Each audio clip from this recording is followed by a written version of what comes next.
જો કે જે માણસે જે માલિક હતો અન્નપૂર્ણાનો, એના પૈસા, એની કંપની, એની મિલ, એનું પ્રોડક્શન, એના પૈસા બધું જ એનું, છતાં પણ આને 20% આપતા હતા. ઓછા હતા. તો તમારે ઈ જે પૈસા આવવાના હતા, તમે પબ્લિકને શું કીધું તું કે જે કંઈ પણ ફંડ આવે ઈ સેવામાં વાપરવું છે. તો સેવાના નામે લાલચ ક્યાંથી જાગી? બોલો, સેવાના નામે તમને લાલચ કેમ જાગી? વિચારો. તમારે સેવા માટે જ ફંડ જોતું હતું, સેવા માટે જ તમે માર્કેટિંગ કરતા હતા. તો સેવા માટે કરતા હોય તો આવી લાલચ પેદા થાય? એમ કયો મને.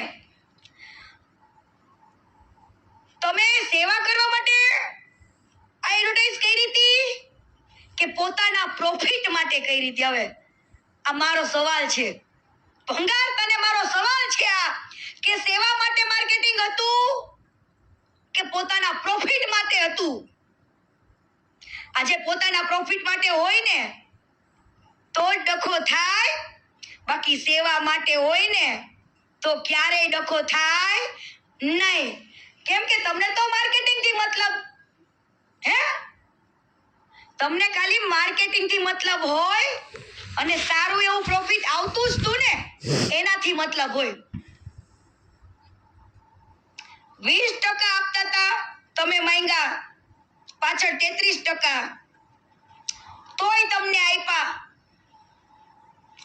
33% આપ્યા એટલે પાછી લાલચ જાગી. 33% આપ્યા ને તોય ભાઈને લાલચ જાગી.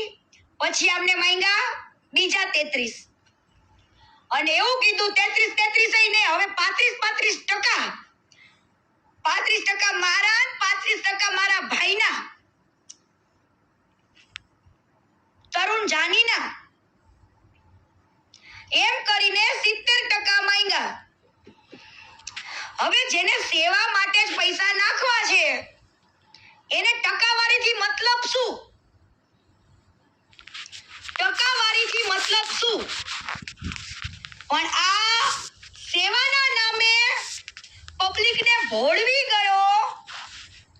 સેવાના નામે આને ખોટી એડવર્ટાઇઝ કરી, ખોટી.